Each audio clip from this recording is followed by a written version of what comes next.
Tujuannya apa? Memberikan opini.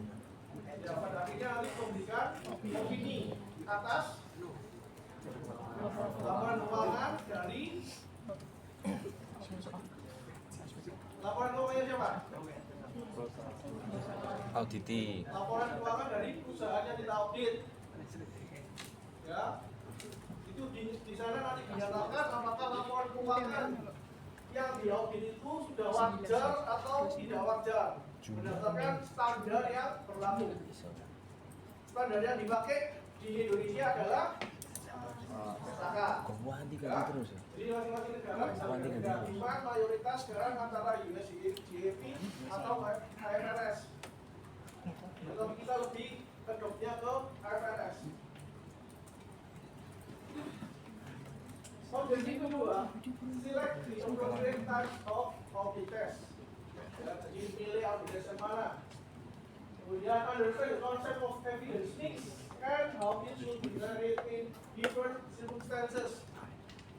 Ya, dari pilihan-pilihan tadi akan di-mix, dicampur.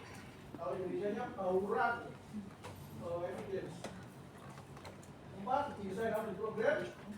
Kemudian 5. Compare perception related audit objective with balance related audit objective, including those related with presentation and disclosure. Understand the evidence related terms. Kemudian integrate 4 phases of audit process. Ini dahulunya dulu. Oke, objektif pertama. Use the 5 types of audit test to determine whether financial statements are fairly stated. Jadi langsung di awal ditunjukkan kita ada 5 tipe tes. Ya. Auditors use 5 types of tests to determine whether financial statements are fairly stated. Ini yang pertama.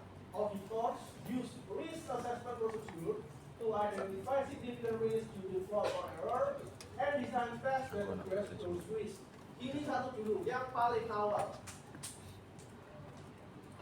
Ini yang satu dulu, yang paling awal, yaitu risk assessment procedure. Ini pertama kali dilakukan. Setelah satu ini, berikutnya 4. Ya, jadi kayak 1/4, totalnya 5. The other 4 types of tests represent further audit procedures performed in response to the risk identified. Jadi dari satu ini akan mengidentifikasi dulu, ya, apa yang di-identify, significant risk-nya apa saja, baik dari fraud maupun dari error. Hati-hati, jangan sampai salah membedakan antara fraud dan error. Dua-duanya adalah kesalahan, tapi yang menjadi perbedaan adalah apanya? Intentionnya, ya, apakah ada intention untuk melakukan itu atau tidak? Nah, itu pun juga agak sulit untuk dipastikan, karena bisa saja melakukan fraud, bilangnya tidak sengaja atau error. Ya, itu yang agak sulit untuk ditentukan. Jadi di sini dua-duanya tetap masuk, baik fraud maupun error tetap harus amankan dulu. Ya, harus diidentifikasi dulu. Kemudian didesain. Cara mengatasinya bagaimana? Ya, dari 1 itu setelah selesai, lanjut yang 4. Itu kan bikin sih, Yang bikin videonya kapan? Jadi yang selanjutnya gimana?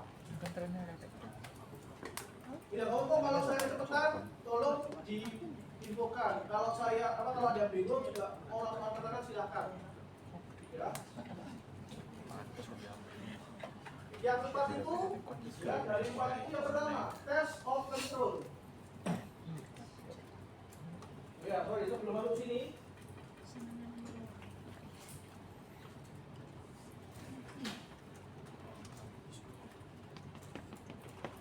Rumusnya audit risk apa?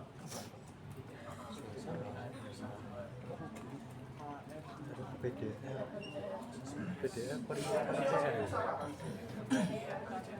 PDF AR ini sama dengan ada 3 komponen. PDR IR sama aja. Kemudian CL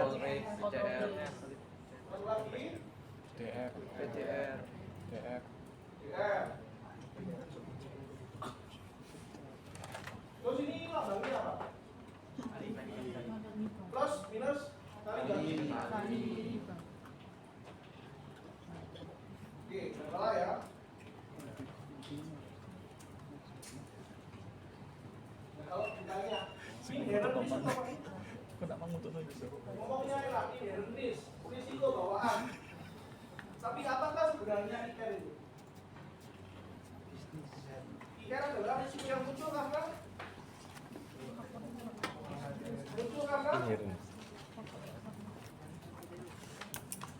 inherent risk muncul karena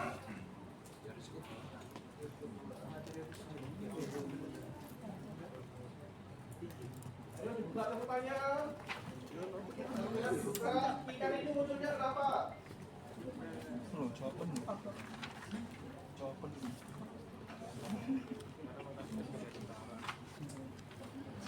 Namanya inherent risk. Ya, risiko bawaan. Ini munculnya karena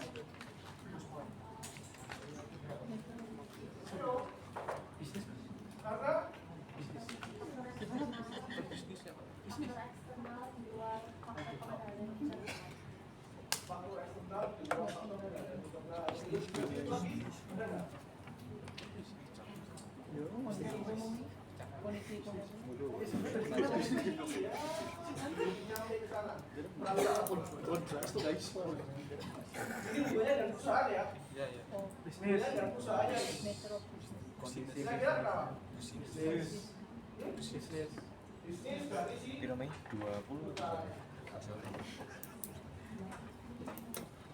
inherent risk, ya risiko bawaan adalah risiko yang timbul karena perusahaannya ada di bidang itu. Contoh, perusahaan yang bergerak di bidang teknologi, jual laptop, HP, komputer, part-partnya, data, memori, dan lain sebagainya. Kira-kira risiko utamanya apa? Risiko utama untuk perusahaan teknologi yang jualan laptop, jualan HP, biasanya apa? Komponen. Setuju? Ya, keusangan. Jadi kalau sudah lewat masanya, ya sudah. Bisa dijual, bisa. Cuma tidak mungkin bisa dijual dengan harga seperti harga awalnya. Pasti turun. Ya, contoh paling gampang iPhone. Ya, iPhone terakhir berapa? 15 ya? Samsung S24. Nanti Samsung keluar S25, apakah S24-nya bisa dijual seperti sekarang? iPhone nanti keluar iPhone 16, apakah bisa juga dijual seperti sekarang? Ya, itu contohnya untuk yang teknologi. Kalau perusahaan dalam bidang FMCG, movie, consumer goods, barang-barang yang dibutuhkan sehari-hari, gampangannya misalkan kayak susu, telur, beras, itu. Resikonya apa biasanya? Ya? Resikonya apa? Untuk barang-barang FMCG, resiko utama adalah expired, ya, basi, rusak. Nah, itu sudah harus diperhatikan. Kalau misalkan perusahaan itu tidak bisa mengatur inherent risk-nya sedemikian rupa, perputarannya lambat, ya berarti banyak barang-barang yang rusak, banyak barang-barang yang bersih. Ya, itu inherent risk. Karena si perusahaan berada dalam bisnis itu. Nah, nanti terkait juga dengan makroekonominya, posisinya, kondisi ekonomi di negara tersebut maupun di dunia bagaimana. Contoh misalkan kalau perusahaannya ternyata perbankan. Nah, posisinya sekarang The Fed masih mempertahankan suku bunga sampai-sampai BI harus malah menaikkan suku bunganya ke 6,25. Nah, itu nanti pengaruhnya gimana? Ya, suku bunganya naik, terus nanti efeknya terhadap perbankan bagaimana? Nah, itu nanti yang akan dilihat di sini. Oke, ini ya. Lanjut. CR, control risk. Apakah itu? Risiko yang timbul karena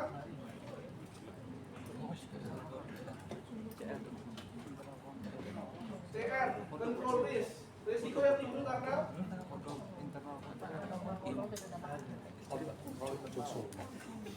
kontrol. Internal kontrol.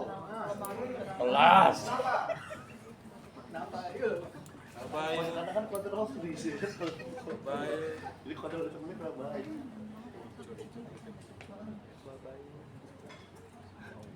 Karena terukur. Internal kontrol perusahaannya kenapa? Tidak pujang. Internal kontrol. Pujang. Internal kontrol perusahaannya kenapa? Efektif. Tidak berhasil mendeteksi adanya salah satu yang material. DR. Oke. Detection. Di CR ini kita bisa otak-atik nggak? Untuk kontrol risk bisa kita otak-atik nggak? Ini internal kontrol perusahaan. Ya, bisa kita otak-atik? Bisa? Bisa? Yakin? Jawabannya nggak bisa. Kenapa? Karena internal control ini di bawah kendali manajemen. Ya, internal control tidak bisa kita otak-atik, itu hak dari manajemen. Yang bisa kita lakukan adalah kalau kita menemukan adanya defisiensi dari internal control. Jadi kalau ada internal control yang kurang atau ya ditemukan adanya hal-hal yang kurang lah, ya dalam internal control. Yang bisa kita lakukan hanyalah memberikan saran, masukan kepada manajemen.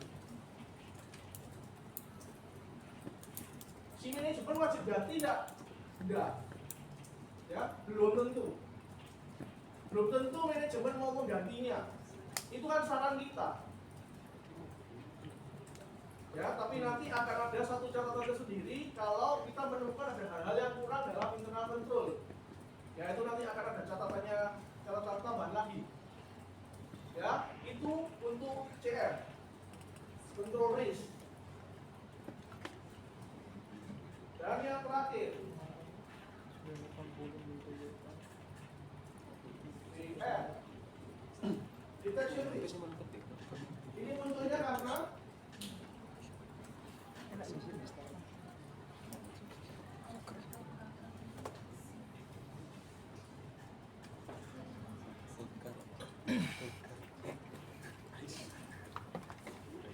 DR muncul karena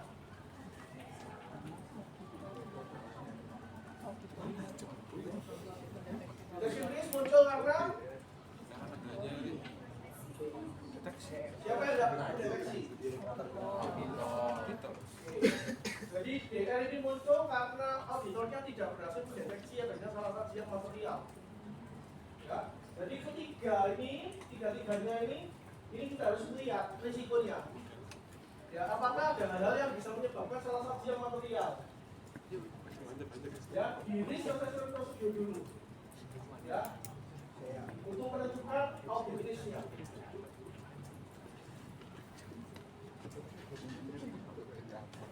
Oke, saya kasih dulu apakah ada yang bisa ditanyakan. Kalau ada yang bingung silakan tanya dulu. Ya, jadi ada certificate audit risk, inherent risk, control risk, dan detection risk.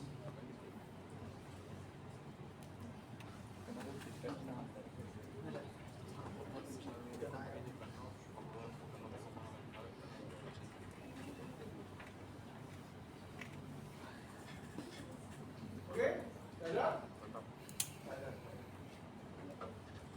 Dari 4 types of test tadi, yang pertama, test of control. Used to determine whether the client's internal controls are effective. Ya. Jadi untuk CR nanti, ya nanti ada satu bagian lagi. Ya, ini diketahui dulu aja. Jadi untuk client's internal controlnya efektif atau tidak, itu pakai namanya test of control, hanya disingkat TOC. Kedua, substantive test of transaction. Dari kata-katanya sudah jelas, ada kata-kata transaction, transaksi. Ya, jadi pengecekannya adalah based on transaksi-transaksi yang terjadi. Used to determine whether all 7 transaction related audit objective have been satisfied for each class of transaction. Oke, ini yang kedua. Disingkatnya biasanya STOT. Ya, jadi ini TOC, STOT. Ketiga, substantive analytical procedure. Biasanya disingkat antara AP atau SAP. Ya, terserah. Substantive Analytical Procedure. Used to indicate possible misstatement in the financial statements and to provide substantive evidence. Ya, kalau ini caranya biasanya kita melakukan perbandingan-perbandingan, ya, perbandingan angka-angka, kita pakai rasio-rasio juga. Contoh paling gampang, misalkan penjualan perusahaan naik, ya, penjualan perusahaan naik, kira-kira beban komisi naik atau turun? Kalau penjualan naik, kira-kira beban komisi salesnya naik atau turun? Naik. Kalau penjualan naik, kira-kira piutang usaha naik atau turun? Penjualan naik, piutang usahanya naik atau turun? Naik. Naik? Yakin? Naik atau turun? Atau belum tentu?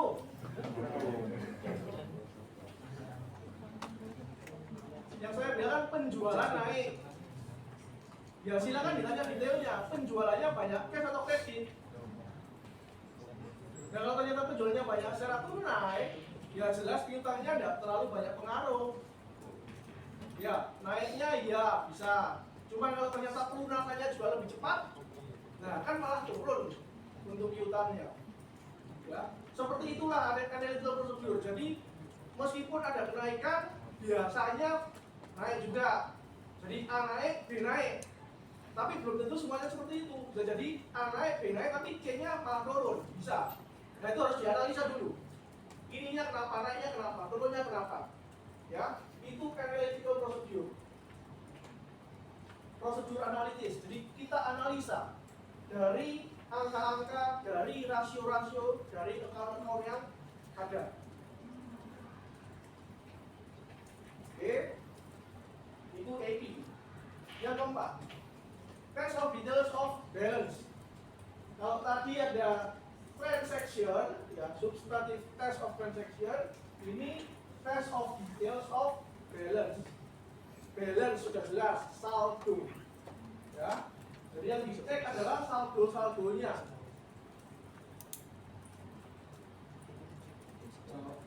Keterangannya di sini fokus on the ending general ledger balance for both balance sheet and income statement accounts, including related disclosures.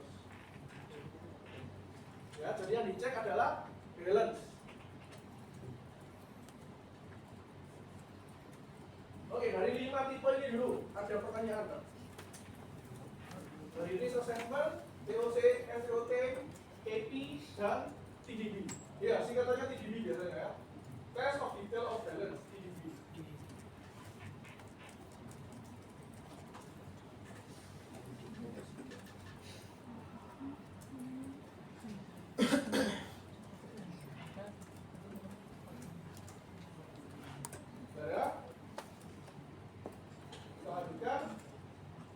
Nah ini yang di apa namanya, yang di buku terbitan ini ada baru, namanya audit data analytics. Ada, ya. And other technologies are increasingly being used throughout the audit. Ya, ada ini juga berupa software, berupa sistemnya, berupa AI juga bisa. Ya, jadi apa namanya, yang bisa membantu si auditor. Ada can be used in each of the 5 types of tests. In addition, others are also used as part of the procedure performed during the completion of the audit. Jadi ini membantu di segala tes yang tadi sudah disebutkan. Itu bisa membantu. Tapi sekali lagi ini hanya membantu, ya, alat bantu. Pada akhirnya tetap semuanya harus diputuskan oleh manusianya. Ya, baik oleh partner, manajer, atau seniornya, ya itu nanti yang di keputusan. Ini hanya alat bantu. Oke, bisnis modelnya tadi, ya rumusnya bisnis tadi. AAR sama dengan IR kali CR kali DR. Nah ini dipindah, AAR dibagi IR kali CR sama dengan detection list. Yang bisa kita pakai hanyalah detection list. Oke, AAR ini kita tentukan, kita maunya seberapa tinggi atau seberapa rendah audit risk yang bisa kita terima. Kemudian untuk IR tidak bisa kita paparkan, CR juga, ya karena itu bawaan dari manajemen, tapi kita tentukan angkanya berapa nanti, sehingga ketemu detection risk-nya.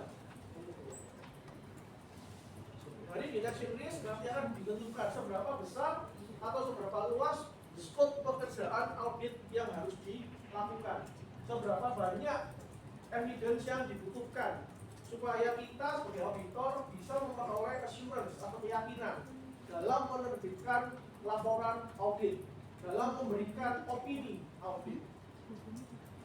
Ya. Jadi meskipun ini kelihatannya sederhana, tapi ini yang krusial untuk penentuan detection risk-nya.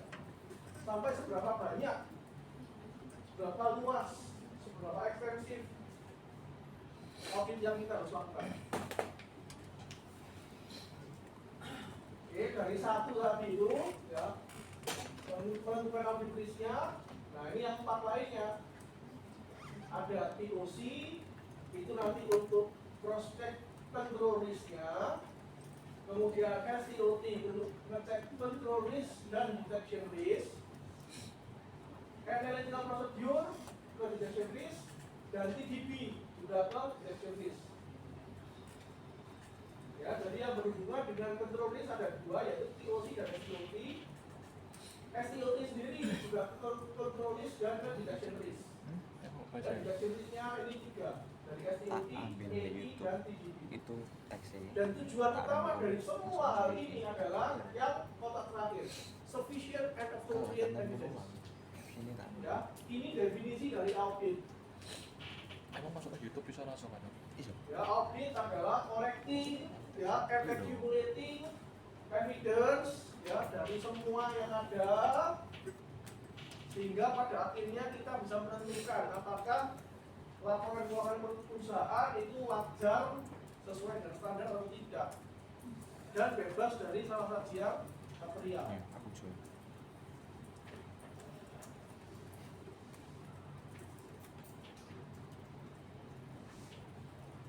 Nah ini kalau Nggak bujuk. ngecek Minggu lalu. itu general ledger. Anak sing jantung-jantung sih.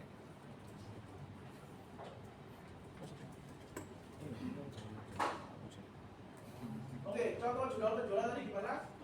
Jurnalnya apa? Itu penjualan? Aku aja penjualan kredit lah. AR sales.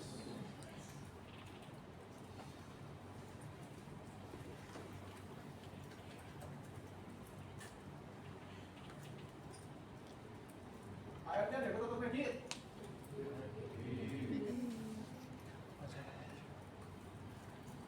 AR-nya debit atau kredit? B.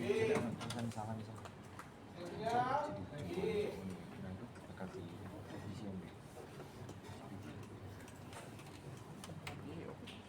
ada. Nah, apakah di general ledger ini cuma isinya 1 dan 1 aja? Cuma ada 1 transaksi, 1 transaksi. Apakah cuma 1 aja? Nah, ini minggu 10. Enggak ya, karena ada banyak transaksi.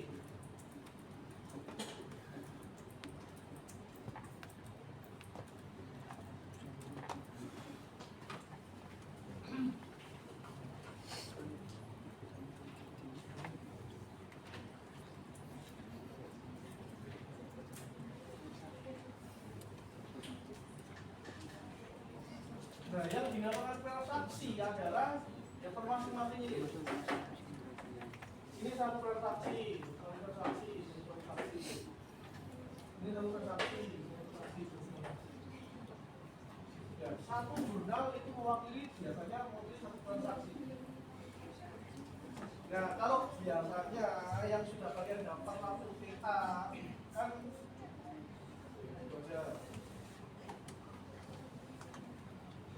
sebenarnya AR sales. Lanjutannya, biasanya ada lanjutannya apa nih? BSI.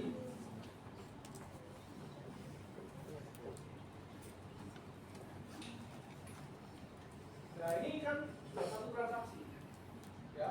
Ini merupakan satu transaksi. Kalau di buku ya di soal, biasanya kan gini. Tanggal 21 Mei 2024, ya PT ABC menjual 102 handphone merek apa dengan harga berapa ke PT XYZ. Harga pokok dari handphone yang dijual adalah sebesar berapa. Nah, kan dari sebuah transaksi itu muncullah jurnal ini.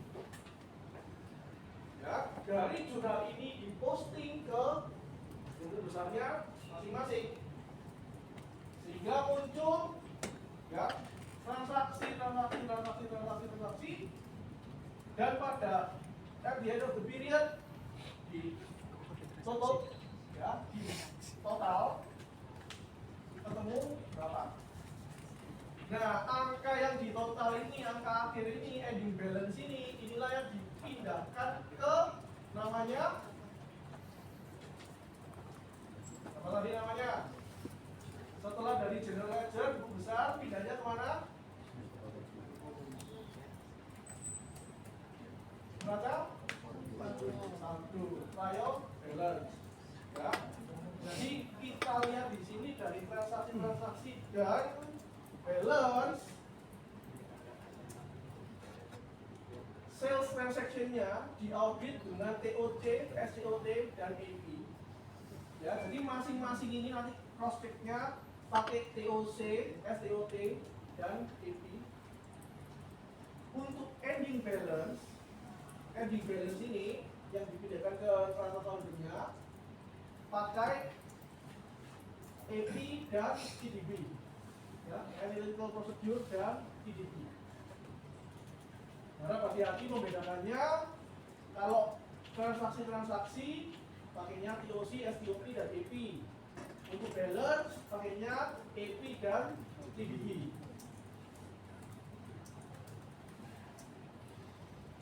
Itu yang sales transaction-nya. Nah, ketika melakukan pelunasan, kan ada transaksi baru lagi nih. Debitnya kas, kreditnya AR. Nah, transaksi ini diaudit dengan yang sama TOC, STOT, dan SAP. Nanti balance-nya diaudit dengan SAP, TDB.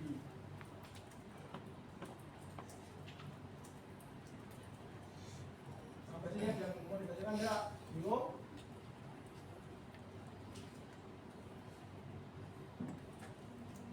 Nah, ini cuma dipisahkan antara transaksi dan balance. Transaksi dan saldo aja.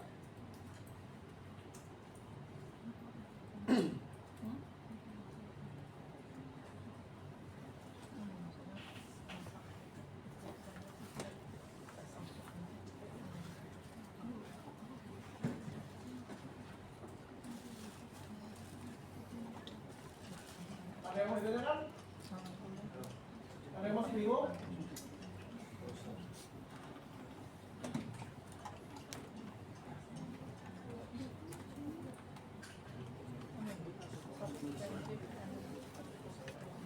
Ada yang bingung? Ya? Oke, ini yang tadi disampaikan audit data analytics, ya. Dalam setiap tahapan itu bisa dibantu oleh audit data analytics. Ya, tapi ini tidak selalu. Kalau ada ya bisa, kalau ada ya tidak apa. Tidak wajib ya. Tergantung TAP-nya masing-masing. Oke, kita berlanjut ke objektif selanjutnya. Select the appropriate types of audit test. Dari 5 tadi, typically umumnya ya 5-5-nya dipakai. Umumnya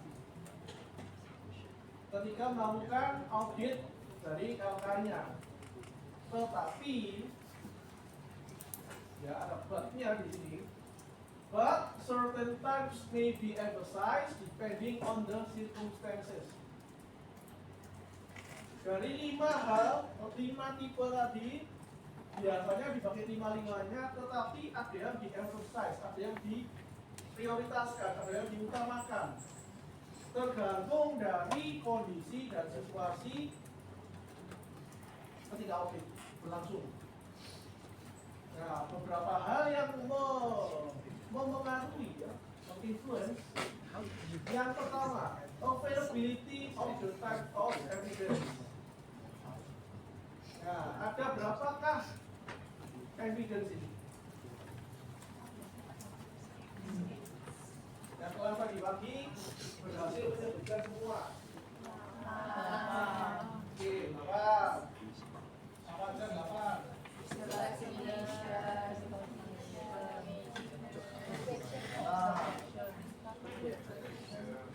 Ini seperti kalau yang saya ajarkan kelas dari kelas tadi pagi, ini adalah yang saya dapatkan dari dulu zaman saya kuliah 2004-2005 itu, 2005. Itu biar gampang ingetnya.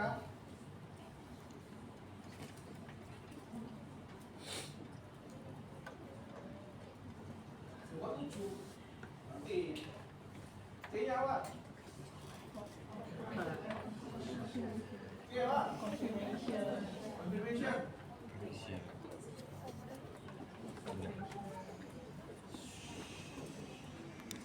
Oh. Observation.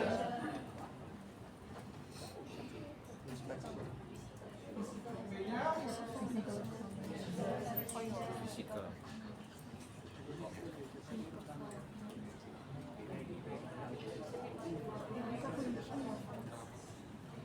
S.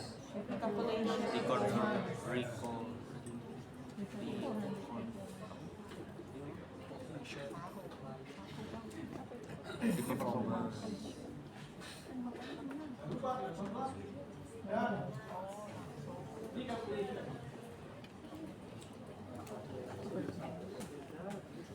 A. Ini ya.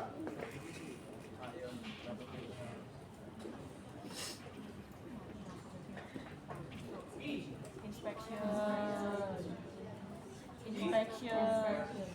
Inspection. Saya lagi salah, bukan. Inquiries.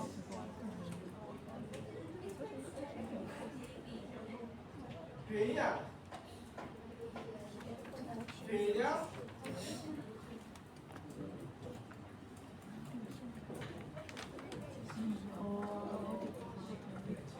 Dan documentation ini yang paling penting. Kenapa? Semua hal di atas itu harus didokumentasikan.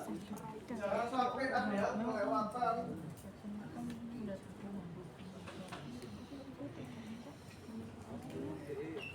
Gampang ya? M-nya 2 soalnya. Jadi dari zaman saya kuliah sampai dengan sekarang ya tetap sama kayak gini. Yang berbeda adalah ada perubahan-perubahan di caranya. Contoh konfirmasi, ya confirmation paling gampang.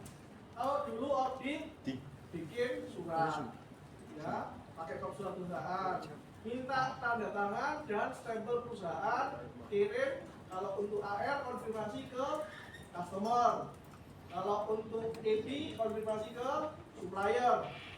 Untuk mengetahui pemegang saham siapa saja, kirim ke pemegang saham. Confirmation. Tapi kalau sekarang sudah tidak pakai surat-suratan lagi, by email sudah bisa. Ya, email yang terdaftar itu bisa. Mau pakai surat, ya masih boleh-boleh aja, nggak ada yang melarang. Ya, caranya masih yang berbeda, tapi intinya ya tetap seperti ini. Ya, confirmation, observation, visual examination, performance, calculation, analysis procedure, inquiry, documentation. Ya, dan jangan lupa documentation ini yang paling penting karena semua hal ini harus didokumentasikan. Kalian melakukan inquiry klien, tanya-tanya, dicatat, kapan, hari apa, jam berapa, dengan siapa, pertanyaannya apa, jawabannya apa, harus didokumentasikan dengan baik dan rapi. Karena itu yang akan menjadi dasar kita untuk menentukan opini. Ya, kelihatannya kecil, sepele, satu, tapi kalau dikelompokkan ya jadi banyak.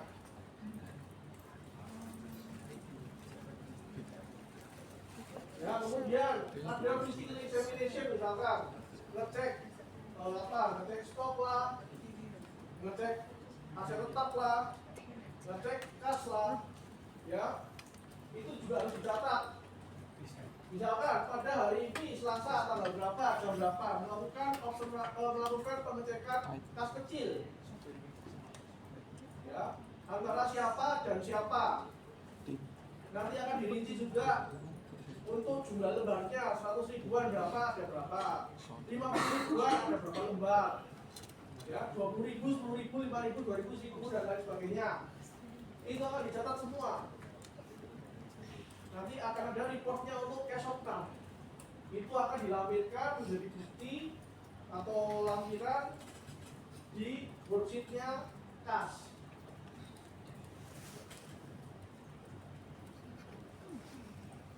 Ya, jadi semua hal ini harus diperhatikan dan didokumentasikan, itu yang paling penting.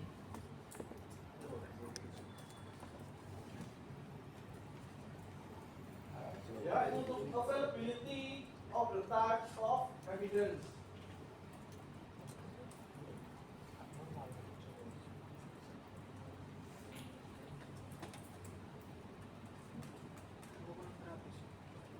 Poin yang kedua, the relative cost of each type of test. Dalam melakukan audit ada dua constraint atau dua batasan yang paling utama, yaitu apa dan apa? Apakah dua constraint atau dua batasan yang paling utama terjadi di audit? Apa dan apa?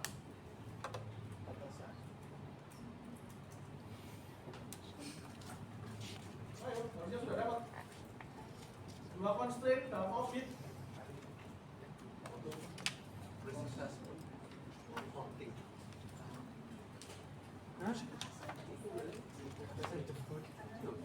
Audit constraint. Cukup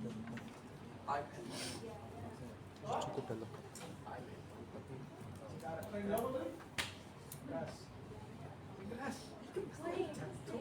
Biaya. Biaya. Inggrisnya apa? Cost.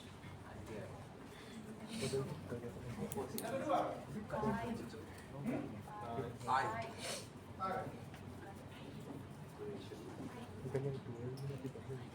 Oke, jadi karena ada dua inilah yang menyebabkan kita harus memilih atau memprioritaskan yang mana yang harus kita lakukan duluan. Ya. Kalau memang unlimited cost, kalau budgetnya ada, tidak terbatas, ya semua dilakukan aja. Dan time-nya juga tidak terbatas. Ya silakan audit selama apapun, tidak ada masalah. Ya itu bisa, semua dilakukan, tidak apa-apa. Tapi yang menjadi masalah, ada dua constraint ini. Ya lamanya audit pasti terbatas, bisa sebulan, bisa 2 bulan, bisa 3 bulan. Ya, maka tidak mungkin kalau kapan semuanya dicek 100%, pasti kesulitan. Misalkan pun bisa, pasti cost-nya lengkap. Ya, berapa orang yang harus dikerahkan untuk melakukan pengecekan 100%. Ya, itu pasti kesulitan. Maka dari itu, ya, relative cost of each step-nya ini yang harus dipertimbangkan.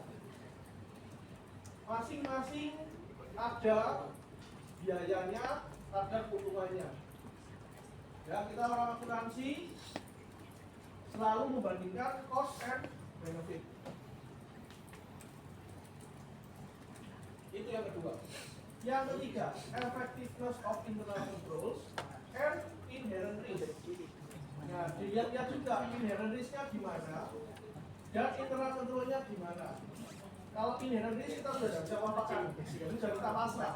Kita harus tentukan resikonya saja.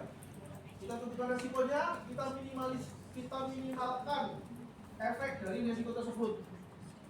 Kemudian kalau internal control-nya bagaimana, kita cross check juga, kita tentukan resikonya dan kita evaluasi apa saja yang harus kita lakukan. Ya, jadi ini yang menentukan kita nanti nilainya tipe tes yang mana, lebih banyak di mananya. Ada yang mau ditanyakan? Ada yang mau tanya ini? Saya? Ini penjelasannya. Availability-nya. Each of the four types of the audit procedure involves only certain types of evidence. Jadi ada beberapa hal yang cuma bisa dilakukan di tes-tes tertentu saja. Dari TOC bisanya apa, TDB bisanya apa. Ya, di sini tidak muncul. Nanti saya tunjukkan di apa? Yang buku sebelumnya, presentasi yang sebelumnya. Relative cost.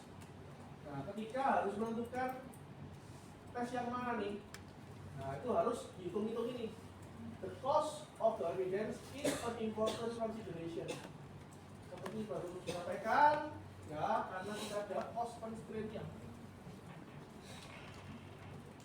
Setiap tes pasti ada uang yang harus dikeluarkan. Uang di sini bukan berarti benar-benar keluar uang, ya, tetapi hal yang bisa dikeluarkan. Contoh paling gampang kalau kita menyuruh junior auditor dengan senior auditor, jumlah uang yang dikeluarkan pasti beda. Ya, 1 jamnya junior auditor pasti beda dengan 1 jamnya senior auditor. Istilahnya tarifnya beda sudah, ya, karena pekerjaan yang diberikan, yang dilakukan pasti beda. Jadi nanti menunjuk siapa yang melakukan itu juga akan mempengaruhi. Ya. Kemudian urut-urutannya, ya, dari yang paling murah ke yang paling mahal. Paling murahnya substantive analytical procedure. Ya, jelas paling murah. Kenapa? Karena kita cuma banding-bandingkan angka, banding-bandingkan rasio. Ini naik, ini naik, ini naik, itu turun. Ya. Jadi kayak gitu. Rasio-rasionya bagaimana? Ada naik, kalau ada turun, atau bagaimana? Itu analytical procedure. Paling murah.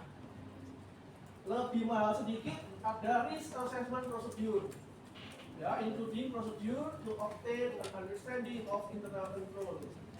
Nah, di sini karena ada kaitannya dengan klien, ngobrol-ngobrol, untuk tahu lebih dalam mengenai bisnis perusahaan si klien, untuk tahu mengenai preliminary yang harus dilakukan nanti apa saja. Nah, lebih mahal ini.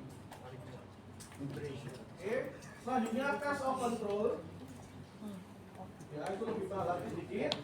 Substantive of perception lebih mahal lagi. Paling mahal adalah test of detail of balance. Ya, kenapa kok paling mahal? Karena di sini ini melibatkan bukan cuma klien saja, tapi bisa pihak ketiga. Seperti tadi saya bilang, kalau kirim konfirmasi, ya konfirmasi itu kan ngecek balance, ngecek saldo. Yang saldonya si customer atau saldonya supplier. Nah, kita perlu kirim, ya kirim surat lah, kirim email lah, segala macam. Itu juga perlu waktu, perlu biaya juga. Ya, ini yang paling mahal, TDB.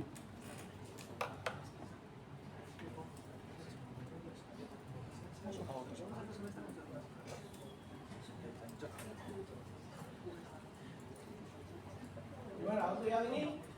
Apakah yang ditanyakan? Ini yang paling murah sampai yang paling mahal.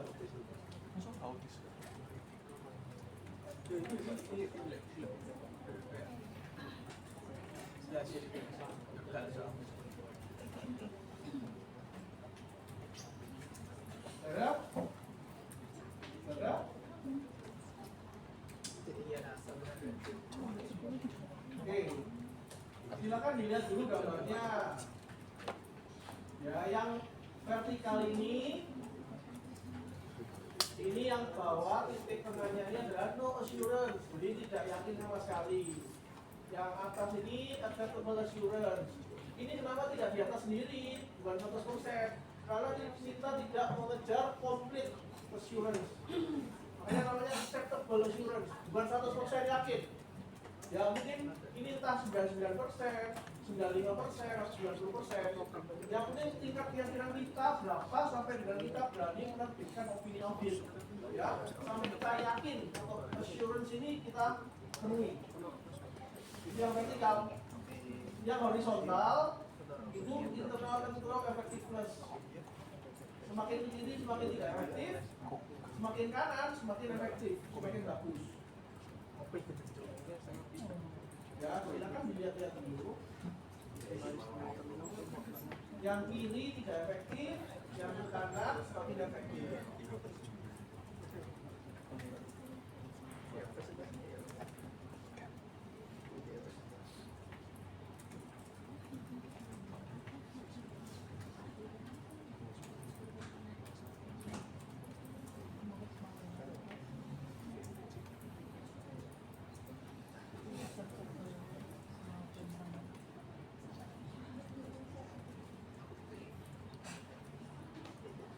Oke, di bagian tengah-tengah sini, ya ini ada kurvanya, ya yang menurun, di bagian ke sana. Nah, yang bawah ini audit assurance from substantive test, yang di sini audit assurance from control risk assessment and test of control. Ya, jadi yang ini substantive test, yang ini TOC. Berarti di sini cuma TOC, ini yang lain-lain. Ya, TDB, STOT, dan AP di sini. Ya, ini yang nah, kalau dilihat di sini, kira-kira yang paling bagus ini yang mana? Yang A, B, atau C? Yang paling bagus.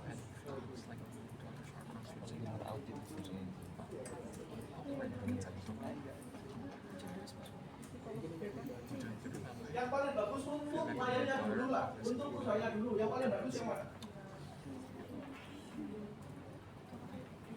Yang paling bagus untuk si perusahaan yang mana? A, B, atau C?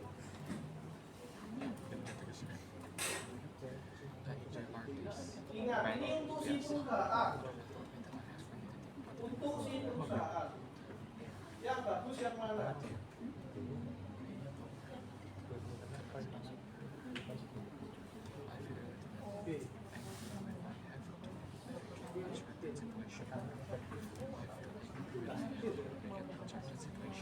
Kita lihat dari horizontalnya.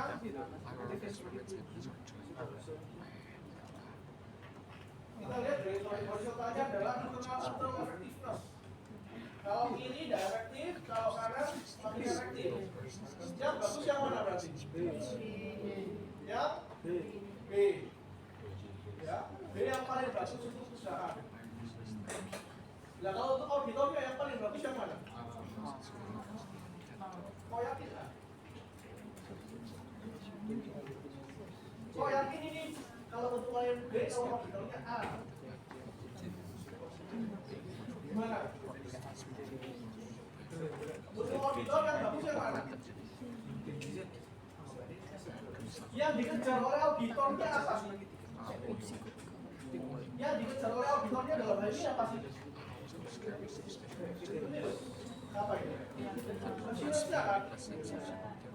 Ya kan, assurance-nya kan? Jadi mau yang A atau B atau C yang mana?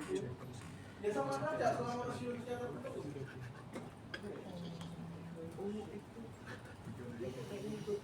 Nah, ya.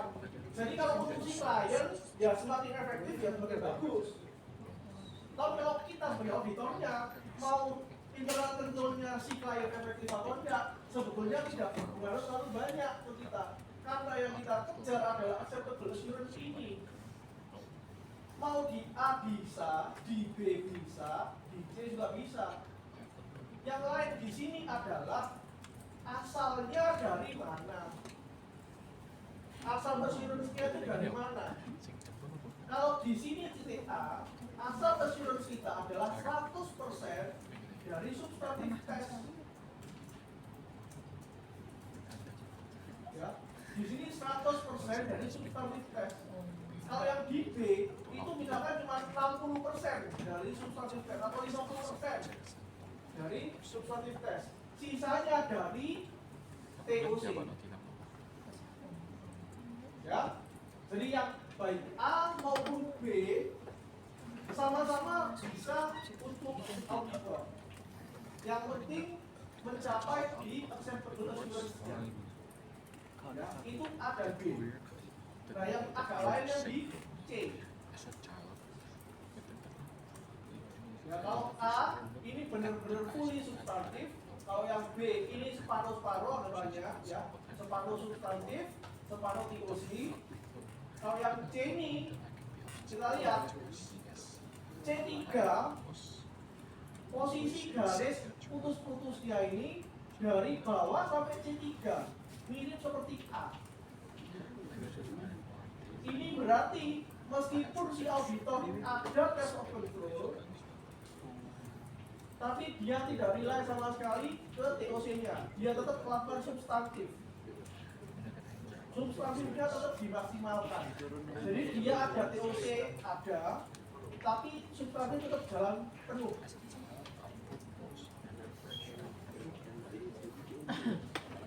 Kalau C1 itu mirip seperti yang B. Dia ada TOC-nya, dia juga rely ke TOC, sisanya baru substantif. Nah, kalau yang di C1 ini misalkan substantifnya 60, TOC-nya 40, ya, misalkan itu. Dan yang di C2 itu meskipun sudah melakukan TOC dan rely sebagian, jadi percaya bahwa internal control-nya cukup bagus, tapi dia tidak mau sepenuhnya bergantung pada internal control. Makanya ada dinaikin di sini, ya. Jadi substantifnya itu dari C sampai C2 lebih tinggi daripada keyakinannya dia ke TOC-nya. Ya, ini kalau yang kayak gini agak ini saya balik. Ada yang namanya assurance bucket, ya, ember keyakinan.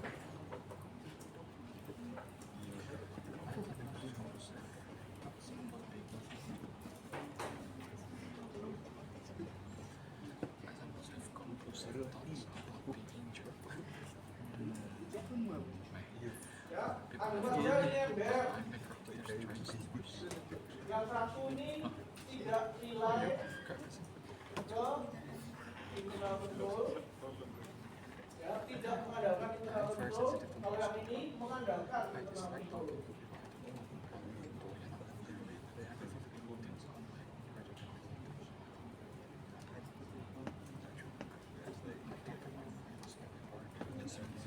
Nah, kalau seperti gambar di sini, kalau yang biru-biru itu yang mengandalkan internal control atau tidak? Jadi yang di arsir biru-biru, ya itu biru-biru lah. Itu yang mengandalkan internal control atau tidak?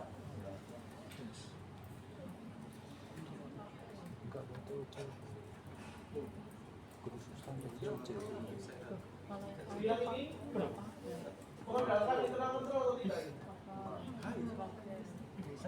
Ya, yang namanya from control risk assessment and risk of control.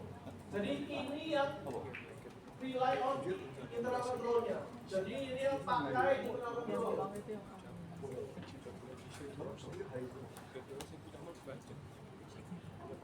Kalau di situ kayak gitu, kalau di sini dibalik, diisi dulu.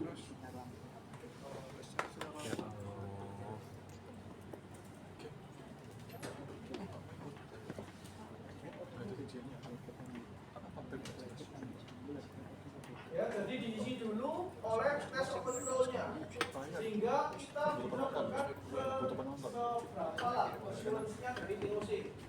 Bisa begini, bisa begini, bisa begini, ya, tergantung si auditornya.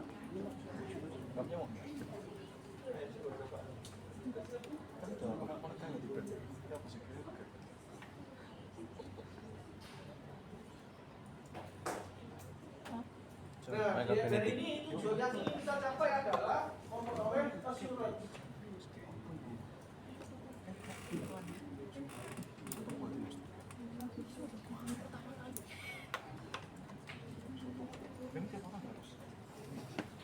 Ya, target kita adalah setinggi ini. Ya, ini assurance-nya. Acceptable assurance. Nah, cara bikinnya bagaimana?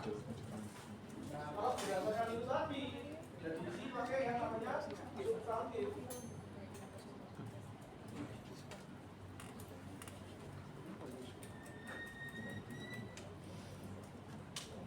Ini yang dinamakan di poin A.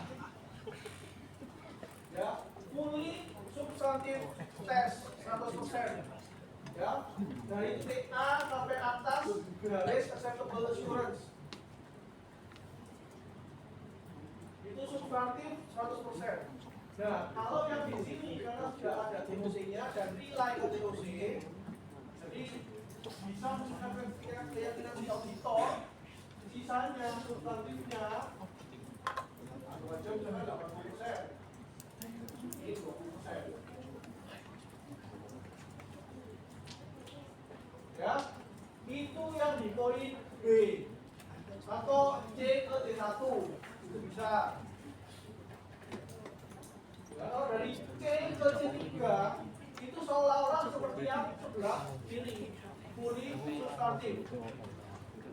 Kalau yang C ke C2 itu TOC-nya tidak bisa meyakinkan 20%, tapi cuma 10%. 90%-nya adalah substantif. Ya, jadi berapa tingkat keyakinan kita itu nanti tergantung dari masing-masing tes yang dilakukan. TOC-nya membantu atau tidak.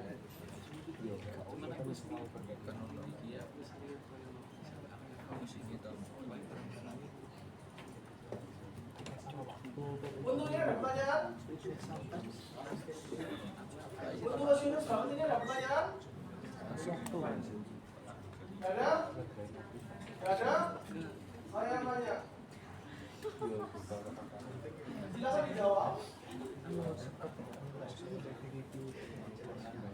Kalau kita melakukan TOC 100%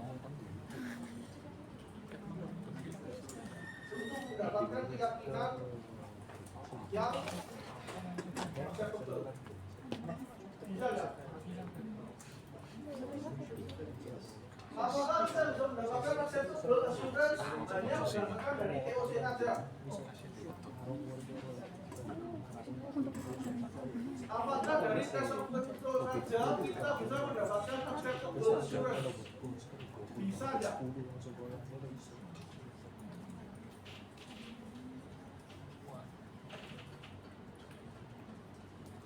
Ayo pilihan cuma dua, bisa nggak bisa? Bisa nggak?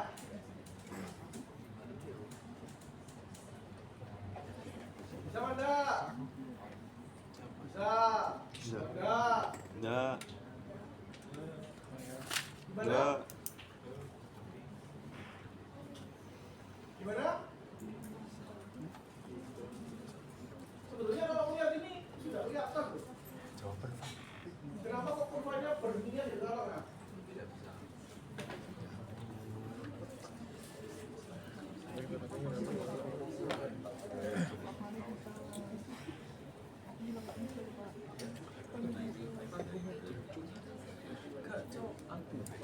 Bisa pada? Jawabannya adalah tidak bisa.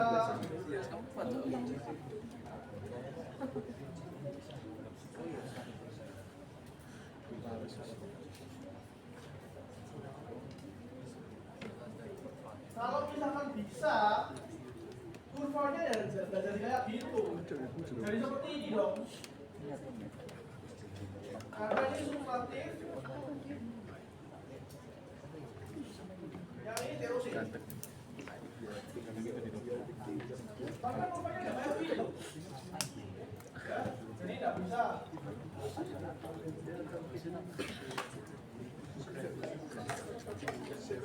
Menggunakan TOC 100% mendapatkan keyakinan yang memadai tidak bisa. tetap harus ada substantif testnya. Ya. Jangan sampai terbalik. Kalau substantif yang 100% bisa, kalau TOC yang 100% tidak bisa. Ya, dan balik. Tes overflow itu tidak bisa menggantikan substantif seluruhnya. Hanya bisa meningkatkan keyakinan kita untuk mengurangi jumlah substantif tes yang dilakukan.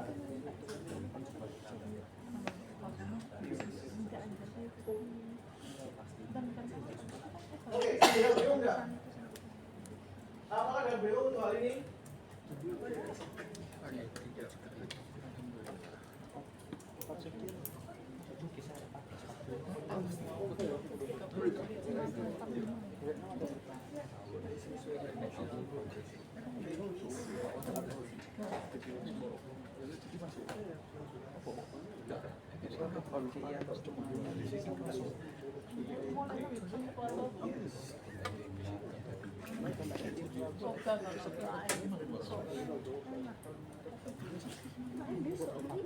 Enggak harusnya.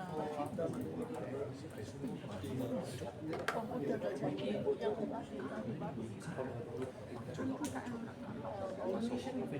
Benar, ada yang bingung? Ini? Hal ini? Ya? Ya, hati-hati, jangan balik. Substantif tesnya bisa 100%, kalau POC tidak bisa 100%. POC tidak bisa menggantikan substantif. Oke, kalau nggak ada, kita lanjut. Halo, gimana proses ini? Jadi dari tadi yang sudah dilakukan, ya, kita tidak bisa melakukan semuanya sama rata. Ada yang Belum. harus kita prioritaskan. Kartu nih ke Pak Mufik ya. Choice of this kind of pairs to use and how extensively they need to be performed can vary widely. Oh, Audit for different level of control. Iya. Oke, ya wes. Berarti Jadi ini dievaluasi dulu. sudah selesai kan? Setelah dievaluasi Indonesia dan internasionalnya di mana, baru nanti bisa ditentukan substantifnya bagaimana. Nah, auditors require a combination of the four types of tests to obtain sufficient and Okay. evidence. Yes, okay. Thank you. Jadi yang pertama tadi ya, risk assessment procedure awal, kemudian baru four types of test tambahannya. Ya, 1/4. Dari risk assessment dulu, kemudian baru yang lanjutannya, four types of testnya. Ya, untuk prosedur yang selanjutnya. Ini ada 4 contoh kasus. Silakan dilihat dulu. Ya, E itu ekstensif, jadi besar, sangat besar. M medium, sedang. S small, M no testing, tidak dites sama sekali. Ya, ini seterusnya E, S, E, S. Yang ini M, M, E, M, ini M, E, M, E, ini M, E, E, E. Menurut kalian,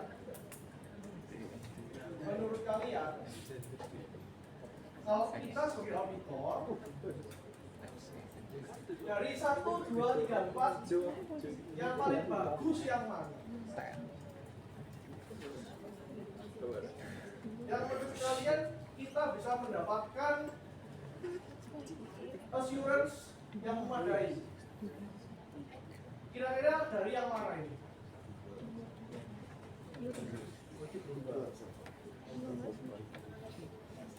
Ya, ngomong jangan dipikir semua itu berarti ngeteknya cuma 10 dokumen, 20 dokumen. Belum tentu ya, ini tergantung dari ruang lingkup perusahaan. Kalau perusahaannya ternyata satu hari transaksinya ribuan, ya, jadi kalau setahun kan bisa sampai puluhan bahkan ratusan ribu. Smallnya di sini mungkin bahkan bisa 1.000 sampai 5.000 transaksi. Small, 5.000 transaksi. Ekstensifnya ya mungkin bisa 50%-nya, 75%-nya, ya tergantung objektifnya nanti. Ya, di sini smallnya itu bukan angka paten, ya bukan di bawah 50, di bawah 10, bahkan bisa sampai 100, 500 ribu, tergantung volume perusahaan. Ya. Kira-kira dari 1, 2, 3, 4 yang paling bisa memberikan kita keyakinan yang memadai yang mana?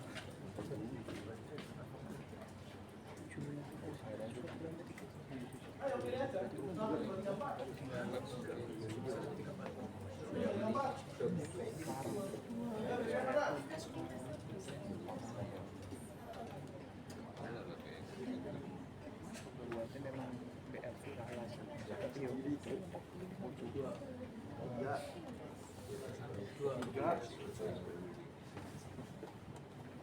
Mas Budi, sabar.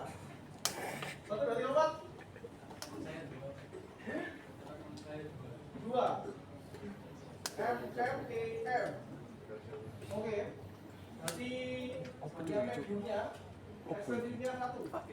Slot, judi slot. Ada lagi yang mau pilih lain? Lagi ada 1, 3, 4. Judi slot.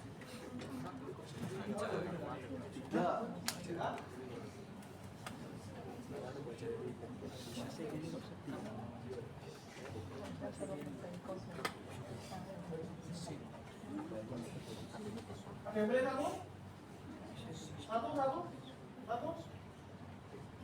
Ada yang pilih 1? Angkat tangan lah. Gak ada. Gak ada yang pilih 1? Wah. 2. Tadi ada 1 yang sudah pilih 2. Ada yang lain yang setuju? Yang pilih 2, silakan angkat tangan. Yang gak dipilih tadi? Ada enggak? Yang setuju? Ada? Cuma 1 orang aja? Oh, 2. Oke, 2 orang. Ada lagi? Pilih nomor 2. Oke, 3. Ada lagi? Nomor 3. Pilih nomor 3. Ada? Nomor 4. Pilih nomor 4. Ada? 4M nggak ada 4M. 1 aja. Turun 1. Turun 1. Gak ada yang lain. 1 aja ya. Minta pen. Iya. 3-0. Duh, naik lah. 3-2-2. 3-2-2. 0-1-0. Ini ya.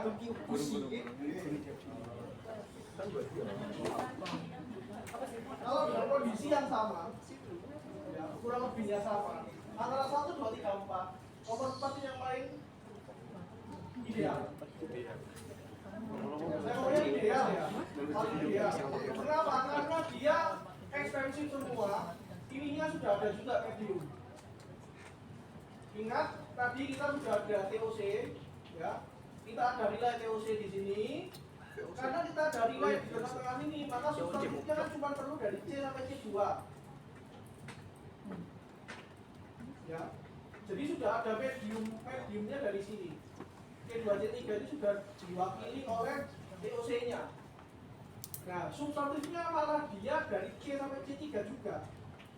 Jadi bukan dia C ke C2 tapi C ke C3. Jadi sudah ada sebagian keyakinan dari TOC medium tadi plus substantifnya diekstensifkan. Jadi seolah-olah dia kayak kita. Ya, idealnya seperti itu. Tapi ingat tadi ada constraint time dan budget. Nggak bisa Pak melakukan semuanya secara ekstensif dengan budget dan time yang ditentukan. Kalau memang bisa, ya go for it. Ya, kalau memang bisa, silakan. Kalau tidak, ya harus cari cara lain. Gimana? Ya, harus cari cara lain gimana caranya bisa mendapatkan acceptable assurance dengan time dan budget yang tersedia. Itu challenge-nya. Oke. Jadi kalau di sini ya sesuai dengan kondisinya masing-masing nanti. Ya kalau yang audit 1 ini dia lebih ekstensifnya di test of control-nya dan analytical procedure. Kalau AP ini kan dia nggak terlalu ribet lah, karena cuma perbandingan angka-angka, perbandingan rasio-rasio. Karena dia ini rely ke internal control-nya diekstensifkan, ya dicek sedemikian rupa sampai dia bisa yakin bahwa internal control-nya bagus, sehingga substantifnya STOT dan TDD-nya kecil aja. Jadi lebih banyak di TOC. Nah, kalau yang 3 ini yang benar-benar tidak menganggap TOC. Ada internal control atau tidak ada internal control, sudah istilahnya tidak urus. Aku tidak urus internal control perusahaan. Aku mau ngecek yang substantifnya aja langsung. Inilah yang namanya substantif 100% ganti. Tidak rely ke control sama sekali. Ya, jadi 100% substantif. Ya, kontrolnya nihil, nol, ya, tidak dicek sama sekali. Kalau yang untuk 2 dan 4 ini ngecek internal kontrolnya ya cukupan lah, sedikit saja. Nah kalau yang di 2 ini ekstensifnya di AP, tapi yang lainnya nggak terlalu banyak. Kalau yang 4 semuanya diekstensifkan. Ini yang paling banyak ngeceknya. Kalau memang mau ideal, 4. Ya, idealnya 4. Cuma ya belum tentu bisa terjadi. Harus disesuaikan dengan kondisi di lapangan. Oke, untuk ini apakah ada bingung? Ya, kondisi ini saya bilang lagi ini idealnya. Ya, tapi di lapangan belum tentu bisa.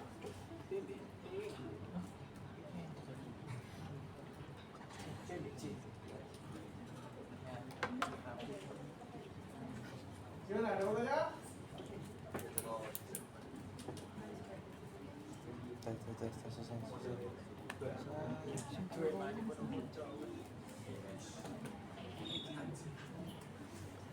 Oke, saya lanjutkan. Desain audit program.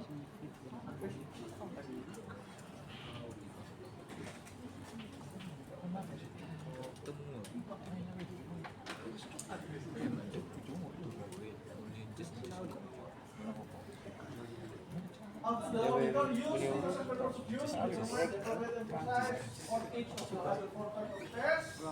Ya, jadi semua disebutkan yang tadi small, medium, atau extensive.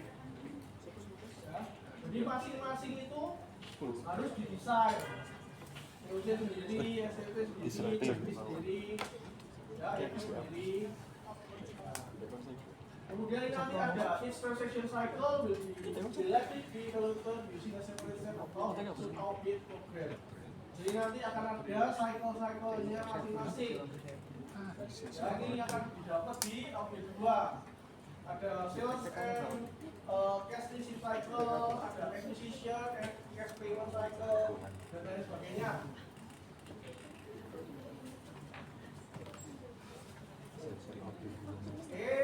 In addition to this assessment procedure, the design in 3 additional parts, yaitu POC and STOT, kemudian substantif analytical procedure dan TCB.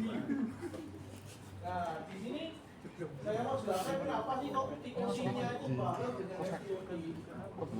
Ya. langsung saya telepon aku.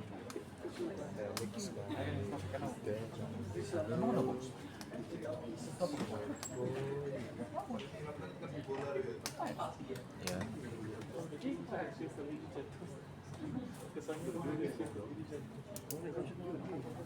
Nyalakan suara apa? Bisa lah.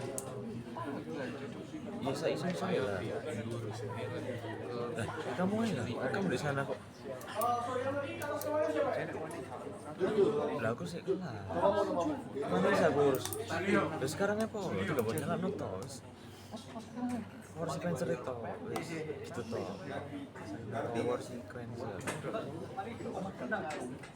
Wes klik kan itu terus nyala.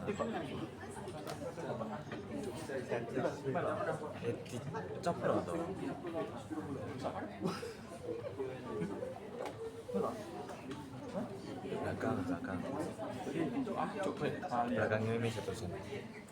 Pojokan.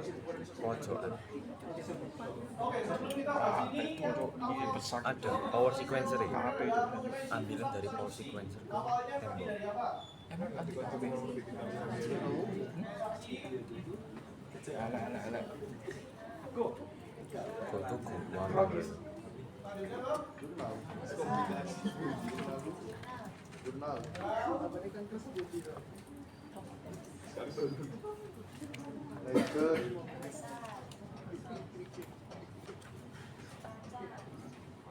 Power sequencer gitu toh.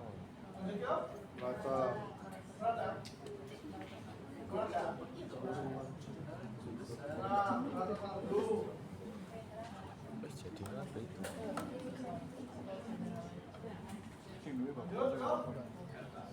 Bisa. Setelah ada saldo, lanjutannya kemana? Setelah saldo ke setelah ada saldo, ayo sudah pastinya.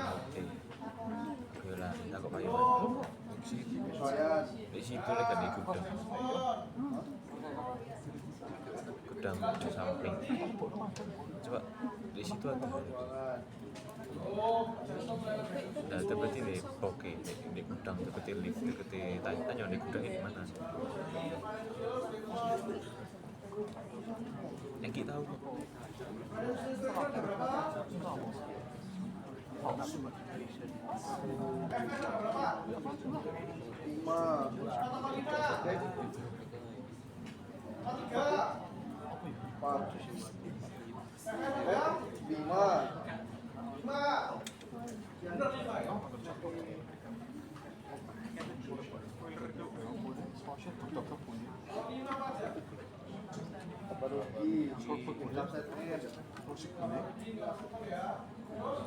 Berasa kok awam equity, financial position, cash flow, count, Kau nak wongi mas.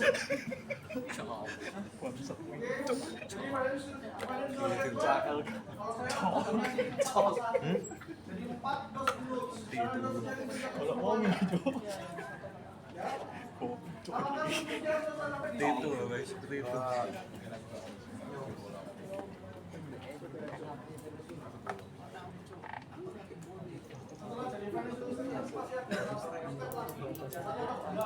Oten itu. Akhirnya sopo. Terus ya. Fit itu. Oten.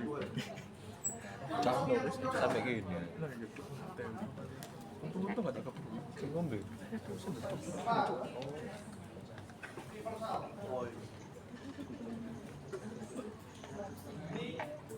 Sing ngombe sapa?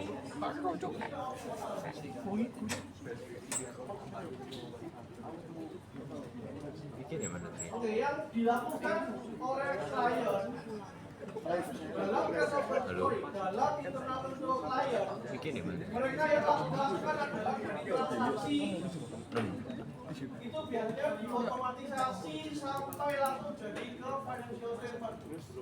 Ya input data, ya kalian bisa bayangkan Ketika input data, admin entry, input, di enter, proses, langsung bisa jadi Apa nih aku? financial statement. Tak bisa, tak bisa. Yang penting entry-nya benar, masukkan account-nya benar, financial statement-nya pasti benar. Karena itu biasanya by system. Scan ulang. Ya, itu internal control perusahaan. Yang dipertimbangkan adalah yang entry siapa. Ya, kapan dia mengentry datanya? Apakah langsung harian atau tunggu seminggu dulu baru entry? Berarti dia lagi nge-scan Baru entry. frekuensinya belum ya? Kemudian siapa yang authorize? Sudah dapat siap belum? Siap sudah ya. Nah itu pentingnya flowchart atau BMG. Ya. Siapa yang entry? Siapa yang approval? kemudian dikasihkan ke bagian apa lagi? Ya, siapa yang otorisasi itu juga nanti akan diproses. Kalau sudah diotorisasi, baru bisa diposting. Diposting baru lanjutnya nanti ke laporan keuangan. Itu yang internal control perusahaan. Jadi jalannya maju ini dari transaksi sampai dengan financial statement.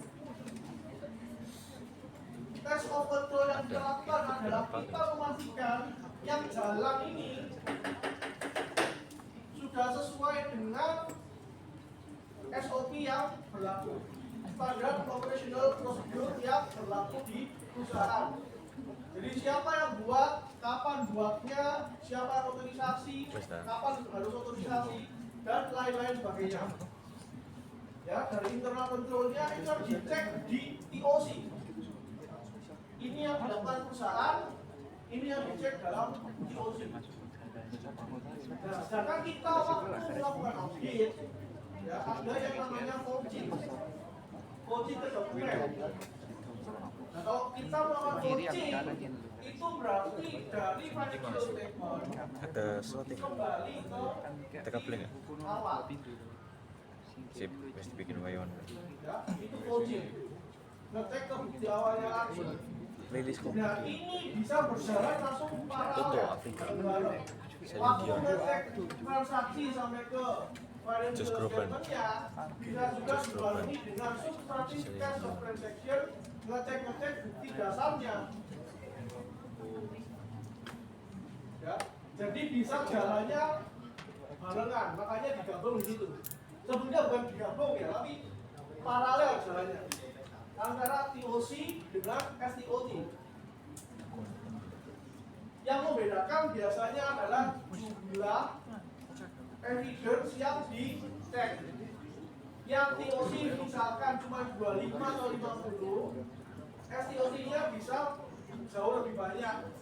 Bisa 100, bisa 200, bisa Cek audio laptopnya 500. ada berapa? Ya tergantung dengan prosedur yang sudah ditetapkan di Ada berapa? awal. Resiko yang Ada sudah berapa ditetapkan di unit? awal. Ya itu TOC dan STOT. Harusnya ada 2 kabel.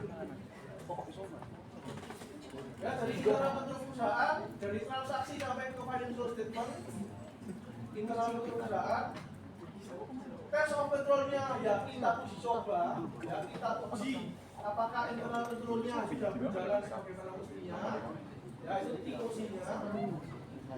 Dan ketika kita STOT, kita balik dari financial statement-nya ke transaksi.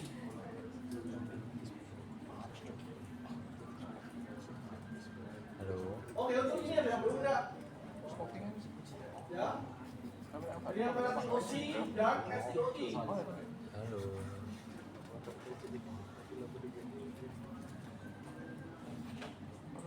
Halo. Halo bro. Cuy. Oke, ada? Ada pertanyaan? Lanjut ke substantif analytical procedure. Ya, kalau substantif analytical procedure ini bisa dilakukan di semua tahap, dari awal sampai akhir. Ya, ketika kita dapat laporan keuangan, waktu awal di laporan keuangan sudah bisa kita analisa dulu. Kita lihat, kita banding-bandingkan penjualan dengan biaya-biaya, dengan utangnya, dengan kasnya, dengan HPP-nya, ya, dan lain-lain. Kemudian selama audit pun kita bisa lakukan NP. Dan pada akhirnya ketika kita mau menerbitkan laporan opini kita, laporan audit kita bisa bandingkan lagi, melakukan NP lagi bisa.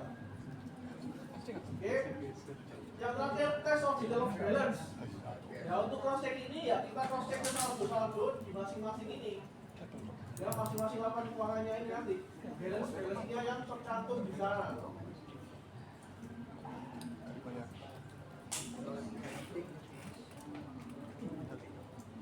Nah ini auditing standard requires the auditor to use a written audit program.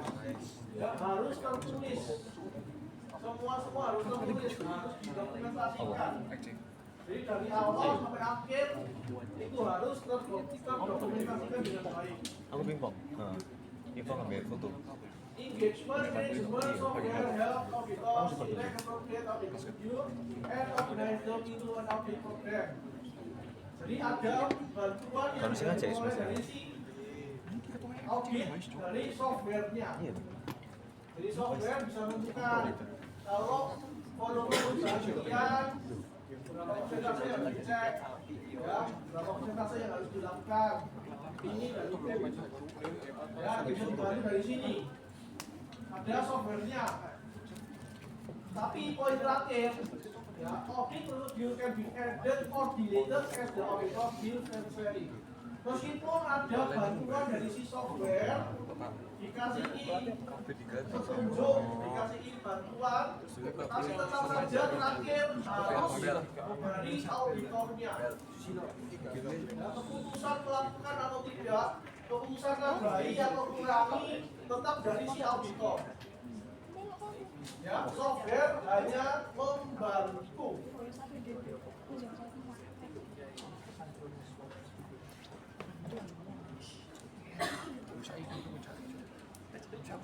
Oke, jelas? Sampai sini jelas?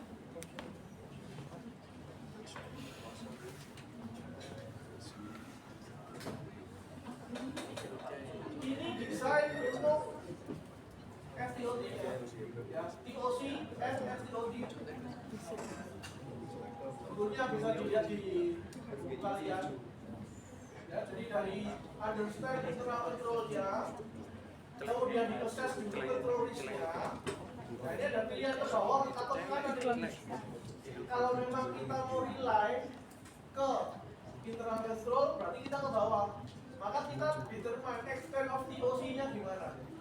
Kita lakukan TOC-nya sampai seberapa banyak. Itu ke bawah.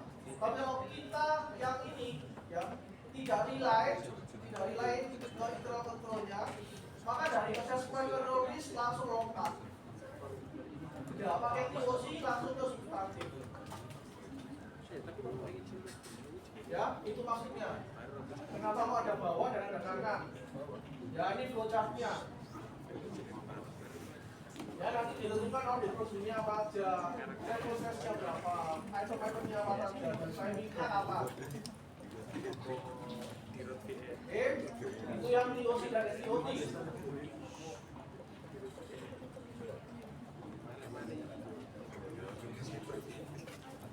Kemudian lagi ada step-stepnya, ya, transaction related objective, proof of transaction, ini controlnya apa saja, 3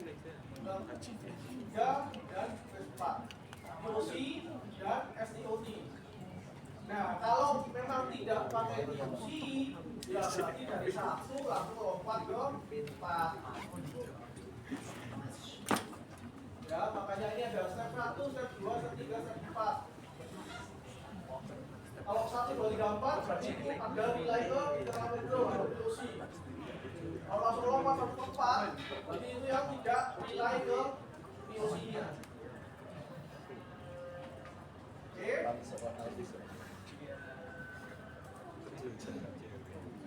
Ini TDB, Test of Detail of Balance.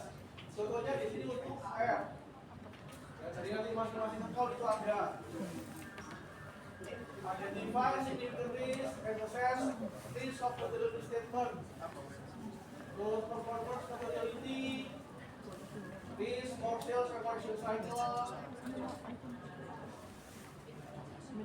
Ya, sampai terakhir.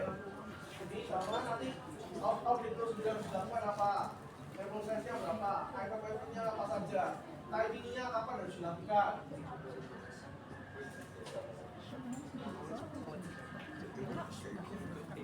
Ini lebih detail lah. Nah, ini yang tadi class of transaction, control risk, ya, dibawa ke sini. Ini jadi account balance-nya. Jadi ini gabungan dari yang tadi.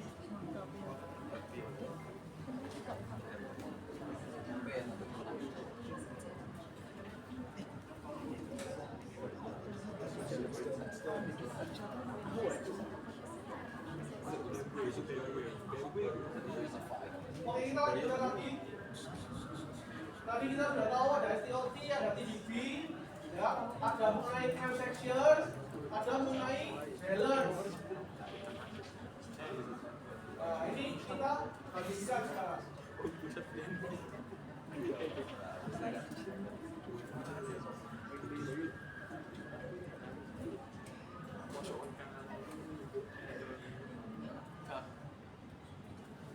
Ini TDB bisa untuk ya namanya TDB balance.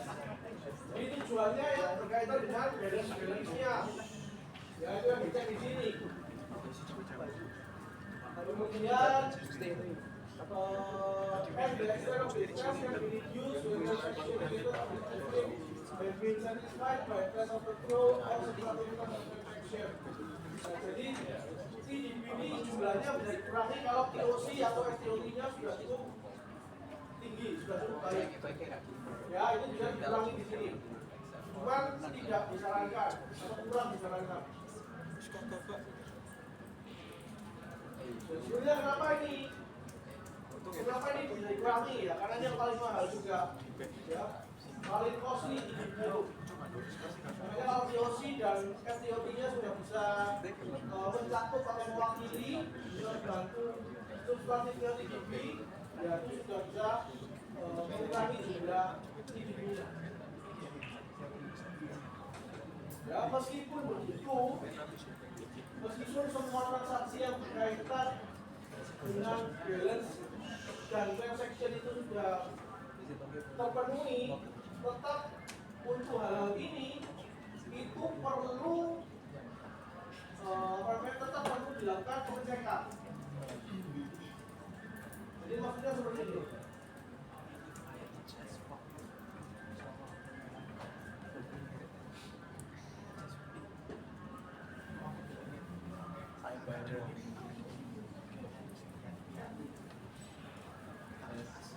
Oh gitu. Oh gitu.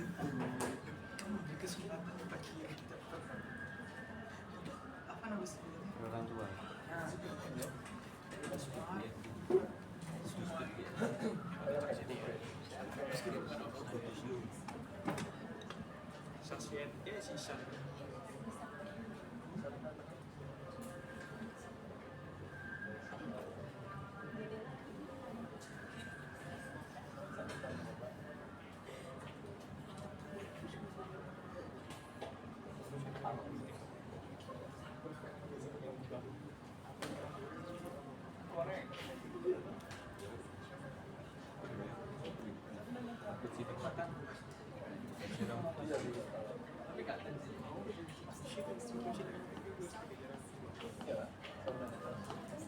Oke, contohnya seperti ini. Kalau kita lihat di sini ada beberapa transaksi. Sebetulnya namanya balance itu kan merupakan penjumlahan dari transaksi ini. Ya.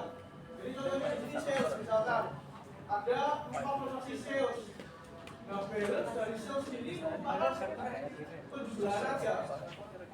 Ya 31, 2, 3, 4 dijumlah ketemu balance-nya berapa.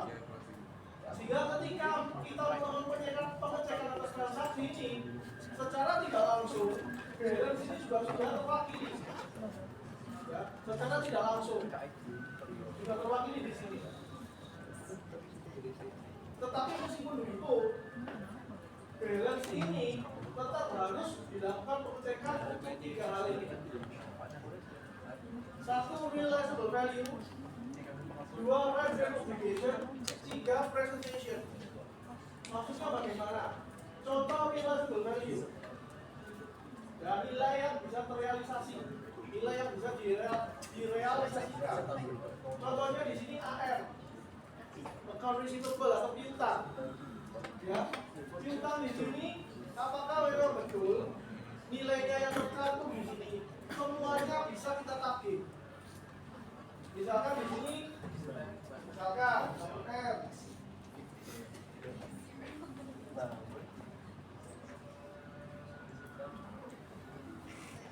Satu M ini terdiri misalkan 14 nomor aja A, B, C, D.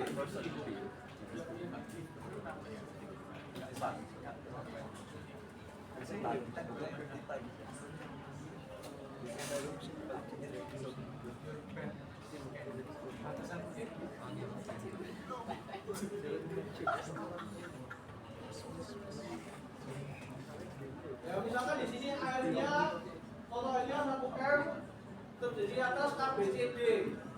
Nilainya A100, B200, C300, D400, totalnya 1 M. Nah di sini apakah memang benar 1 M ini bisa terrealisasi semuanya? Jangan-jangan ternyata si A ini lagi ada masalah, nggak bisa bayar piutangnya. Atau si D ternyata lagi ada masalah, nggak bisa bayar piutangnya. Kemudian dia bayarnya berapa persen? Nah ini nanti tergantung dari kebijakan manajemen memang.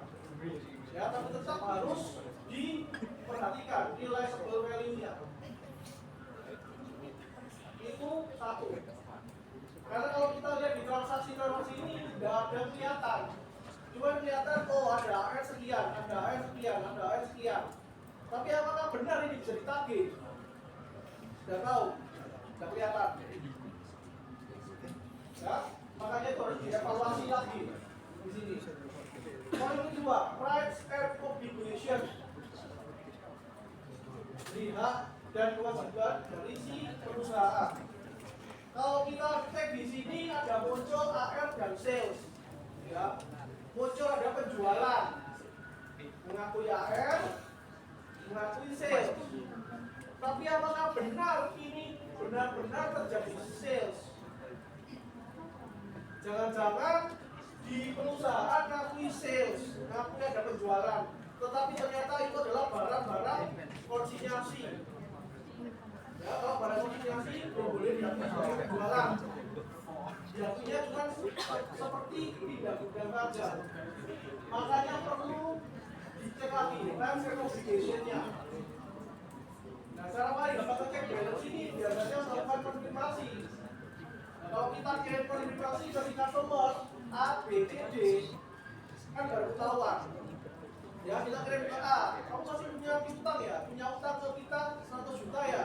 Si B 200 juta, C 300 juta, D 400 juta. Nah, pasti ngomong dong nanti, misalkan si D, mobil utangmu bukan 400 juta, cuma 150. 250-nya itu barang konsinyasi. Nah, ketahuan. Berarti piutang si D mestinya bukan 400. Nah, berarti yang dia piutang di 400 di sini apa? Kenapa kok dia mengakuinya 400 padahal seharusnya cuma 150? 250-nya adalah barang konsinyasi. Nah, kan baru ketahuan di sini. Rights and obligation-nya. Ya. Yang menjadi haknya, yang menjadi piutangnya si klien ke si D cuma 150.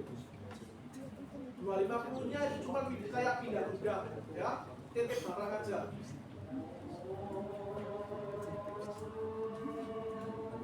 Dan yang ketiga, ya kalau kita tadi tidak kelihatan ya, oh ternyata ada penjualan 100, penjualan 200, penjualan 300, penjualan 400. Tidak ketahuan. Ketahuannya ketika di balance-nya ini di cross check, di konfirmasi, baru kelihatan rights and obligation-nya. Ya, makanya dua ini perlu dilanjutkan, tentunya perlu dilakukan. Dan yang ketiga presentation, ya cara menampilkannya aja.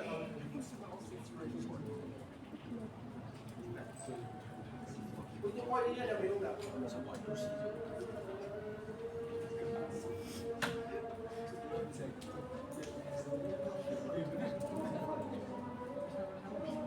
Ada bingung? Untuk poin ini? Ya, jadi meskipun yang tadi transaksinya sudah dilakukan, secara tidak langsung sudah membantu balance related-nya, ya, SDOT membantu TDB, tapi tetap saja harus ada prosedur TDB tersendiri, ya, terutama untuk 3 poin ini, ya. Selanjutnya key evidence letter dan di terminologinya. Jadi ada case of public process-nya, evidence-nya. Ini dimasukkan seperti ini. P1 apa? Ya, ini yang dilakukan koordinasi yang bagian nanti prosedurnya bagian dan timingnya kapan pembukanya, kemudian evidence-nya apa saja. P1, P2, P3, P4 sesuai yang tadi pertama awal dulu outreach, kemudian POC dan DOT, kemudian candidature lagi dari DD, terakhir POC dan complete audit isi audit report P4.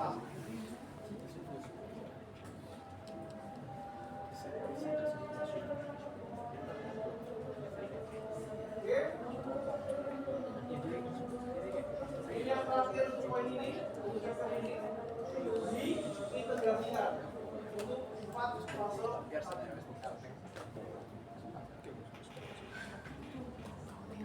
Jadi integrasikan ya sebenarnya ya yang terakhir ini disederhanakan aja ada satu apa yang empat.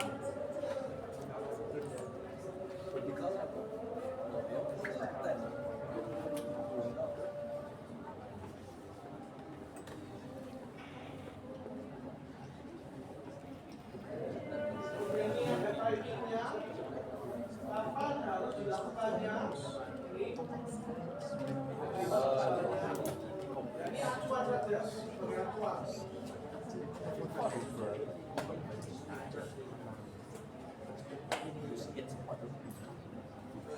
Oke, untuk yang terakhir untuk kita diskusikan sekarang, silakan dibaca dulu.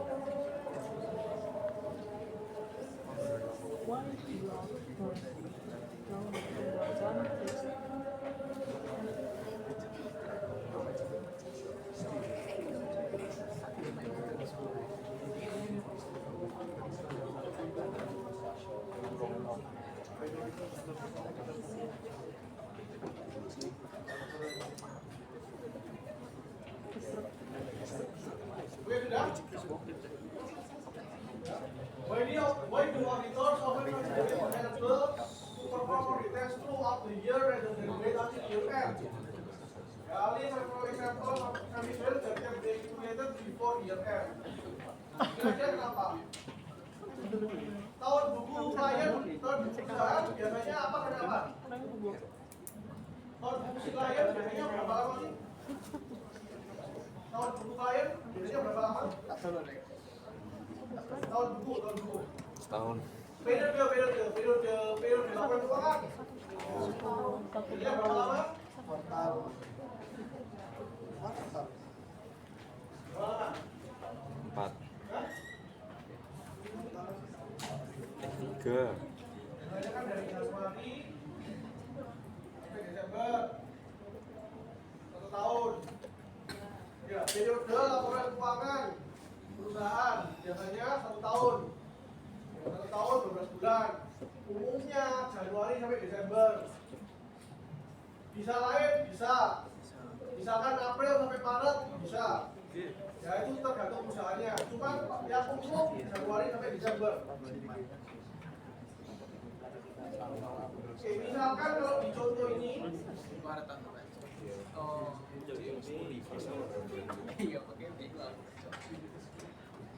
ini sudah dilakukan filing cutinya di 31 Agustus. Di Agustus.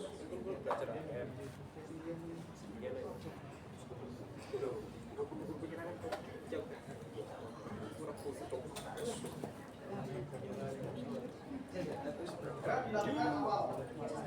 Kalau dilakukan sebelum itu, nah itu namanya audit sharing.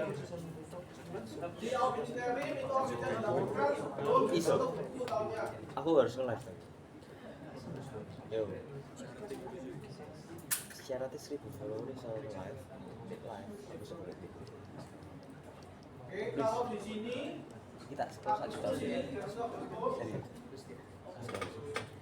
berarti laporan keuangan yang sudah ada itu dari siapa? 1000 follower. LK-nya kalau sampai data Agustus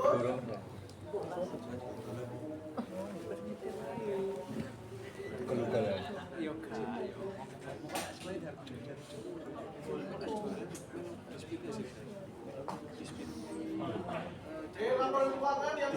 Agustus sudah selesai, berarti itu isinya kan dari Januari, Februari, Maret, April sampai dengan Agustus. Nah itu yang bisa dilakukan pengecekan terlebih dahulu. Jadi selama 8 bulan itu bisa dilakukan audit interim. Ya dicek dulu, sehingga nanti ketika ini sudah closing, Live. Ini sekolah ini bisa kita dicek full. Januari.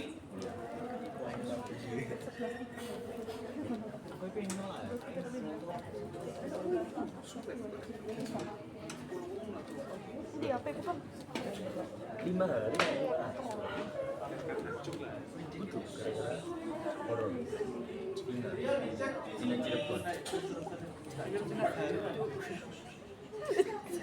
Barusan tak scroll. Ya, sisanya ada. Tadi baru saat Tadi baru saat Tadi 9 jam. Tapi ada satu catatan yang perlu diingat, yaitu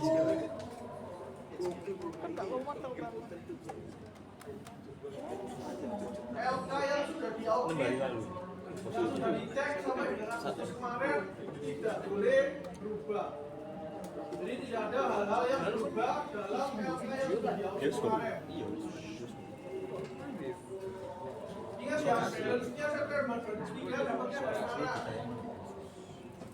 Balance awal dari September itu ngambil dari angka mana? Balance-nya September ngambil dari Agustus. Ya kan tidak ini. Kalau yang di sini kemarin sudah dicek, sudah sesuai, kemudian tinggal ngecek yang September sampai dengan Desember ini, maka syaratnya adalah yang sampai dengan Agustus tidak ada perubahan. Kenanya iPhone tuh.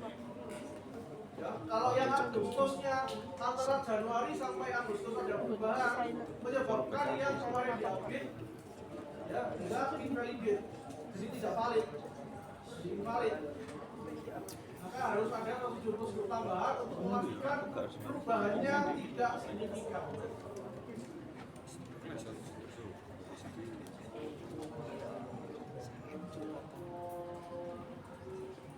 Ya, maka dari itu muncul ini.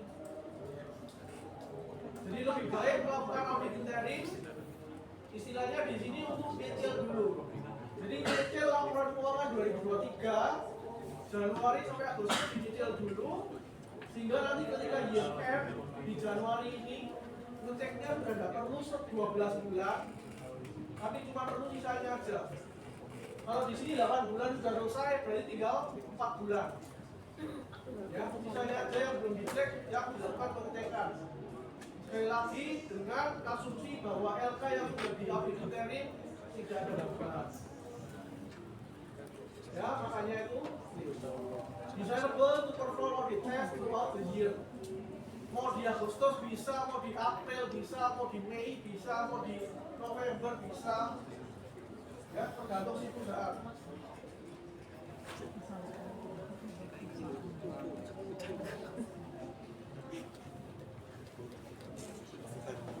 Oke, itu semua materi hari ini. Saya tunjukkan sedikit yang berbeda, yang agak berbeda dari edisi sebelumnya.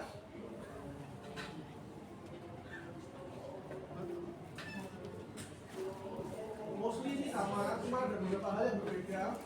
Saya tunjukkan sedikit.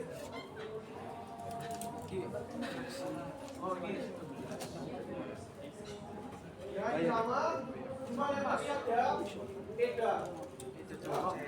Opsi data analisisnya ada, di sini belum ada. Ya, ini juga sama. Nah, ini ada penjelasan kebenarannya.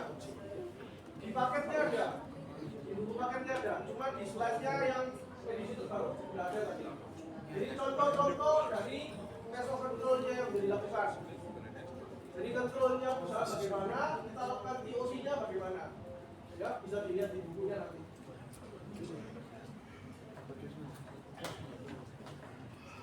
Nah, ini juga di bukunya juga ada, tapi tidak betul di slide yang tadi.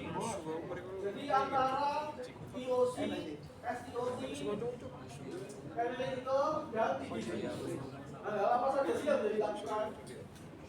di sini kalau AP paling murah kenapa ya? Sebenarnya cuma inquiry dan AP sendiri melakukan perhitungan aja, makanya paling murah. Yang paling mahal ini karena banyak yang bisa dilakukan. Dilakukan information inspection, ya. Ini yang menyebabkan paling mahal juga, karena kita bisa mendapatkan banyak hal di situ. Dan juga ini kan ada yang SDOT tadi sebagian mengcover TDP juga, ya, inspection itu juga di-cover juga.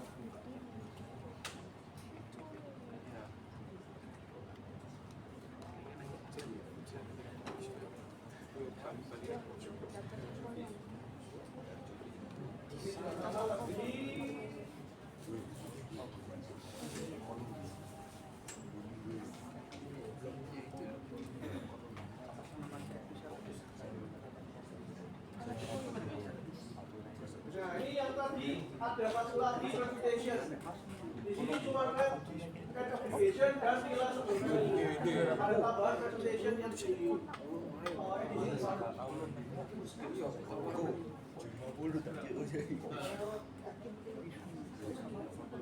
ya, yang transaction related yang tidak ada hanya nilai sebelum value dan transaction obligation lagi. Makanya yang terkait dengan balance tetap perlu dilakukan untuk menentukan nilai sebelum value dan transaction obligation. Uang safe.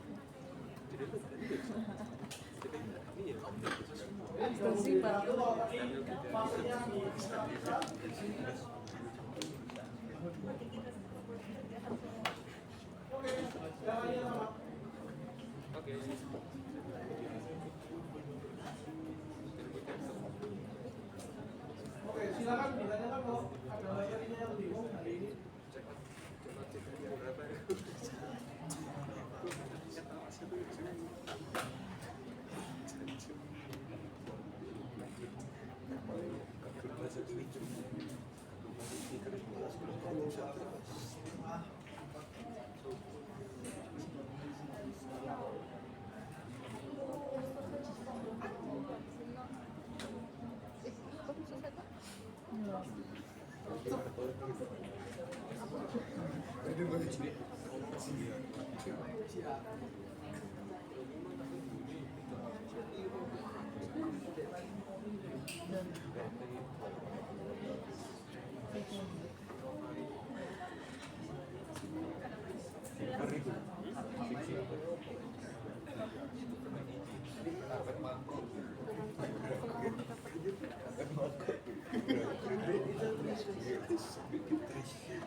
Ada pertanyaan? Ada?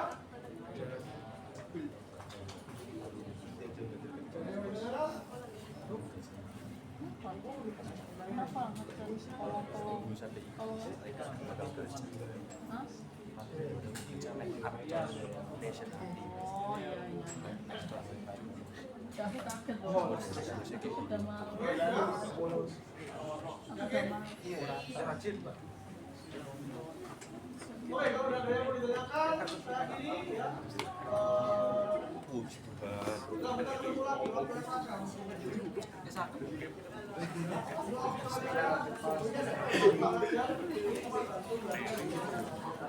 Ya,